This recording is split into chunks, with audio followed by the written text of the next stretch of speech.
Here we are today at the Ann Arbor Pinball Museum with another episode of Games I Should Have Never Bought! This episode talks about a game that's pretty much a new game. This game was made about 6 months ago, and I would have never personally purchased this game. I mean, it seems cool enough, but the big problem with it is it's just super expensive. Vincent. $8,000 to $10,000 depending on which model you have. And for a game that did not have any video assets from the movie. As you could see, this one looks a bit different than what you're used to seeing with the Chicago Gaming Pulp Fiction, because what we've done is added a video screen. Now you might ask, why in the blazes would I do something like that?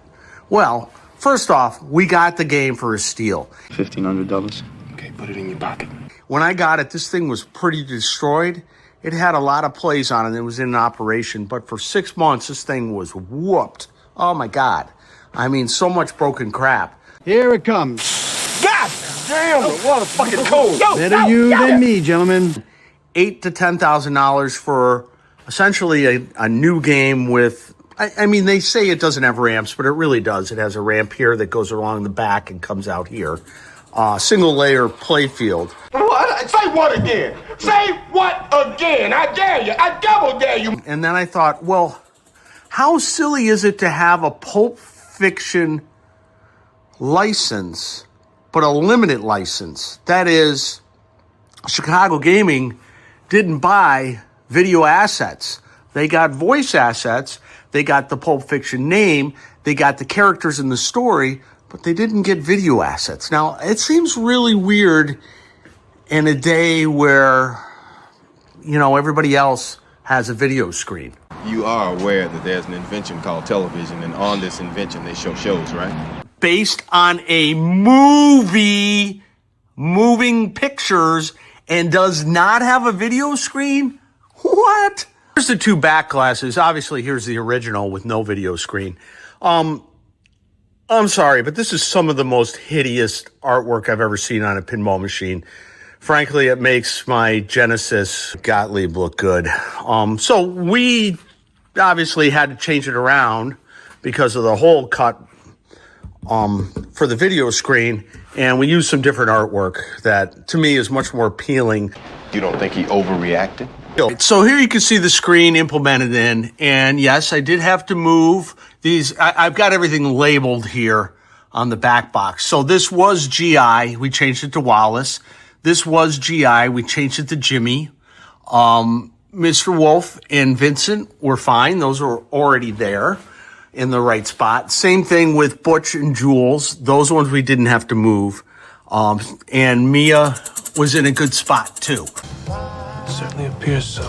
Now on the inside of the game, we're using a Raspberry Pi 5, ribbon cabled off to a little board that I made over here that interfaces to the CPU board, so I can intercept the signals from the flash lamps here.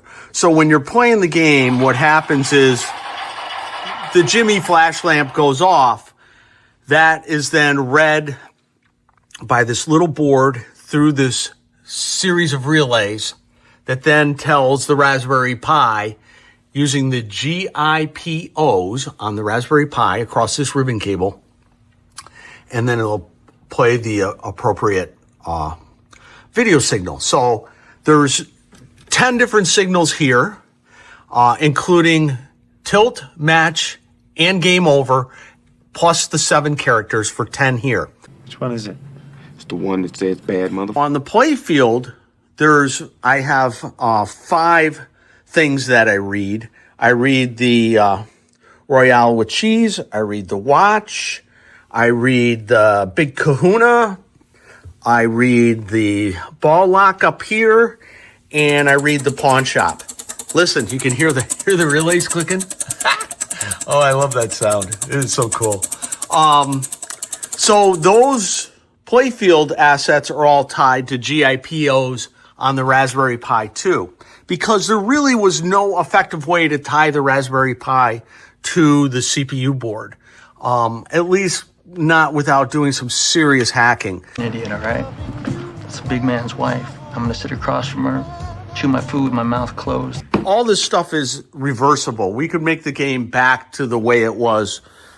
Probably take me, I don't know, 20 minutes to take everything out and make it back to a normal game. I was just curious, but why would you? The game takes a full 50 seconds to boot, and I have nothing to do with that. That's just how long it takes for this bloody thing to go. Why it takes so long, I have no idea. So you can see my Raspberry Pi comes up pretty soon with the loading Pulp Fiction screen. And it looks like the game's ready to play, but if you hit this button, it says loading audio, be cool. You cannot start a game. So basically you can't start a game until my screen clears. When my screen clears and it goes into a track mode, then you can start a game. Otherwise, it's this loading audio crap. Continue. Once you do that, you press down on the plunger. Okay, then what happens? I'm kind of curious about that myself. We're in the game's track mode up here, and we can start a game. Go make yourself a drink, and I'll be down in 2 shakes of a lemon's tail. So we got an introduction video, player up. Okay, so now, if I go into the pop bumpers and I hit the Big Kahuna switch, you get your Big Kahuna pop bumper video. Likewise, if you hit the watch, you get your watch video. If you hit the Cheeseburger Royale, we're going to get that. We'll get our Cheeseburger Royale video. I'd knock that shit off if I was you. Pawn shop video there. Okay, and then up here, if Pull it back there. I lock a ball,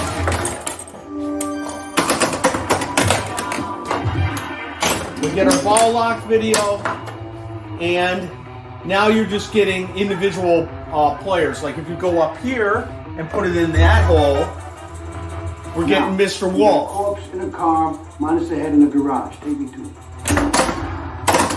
So now we got our Mr. Wolf video. We're trying to collect Mr. Wolf, but I'm just kind of giving you an idea.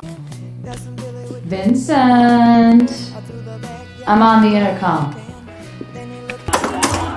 Big Kahuna bird. That's that Hawaiian bird. Hamburger. One stone of any nutritious brains.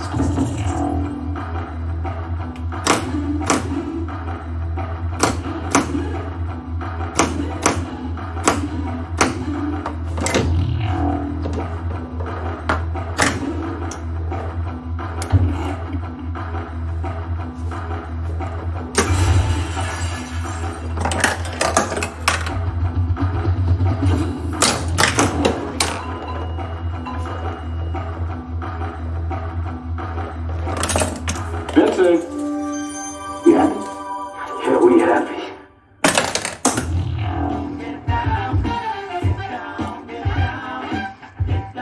In one place he knew he could hide something, his ass.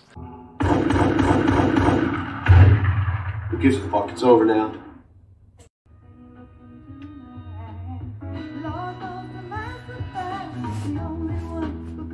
That's our upgrade to Pulp Fiction. I hope you enjoyed it, and the only one of these you can play with the video screen is here at the Ann Arbor Pinball Museum with our upcoming pinball show, first weekend in May. So I hope to see you there.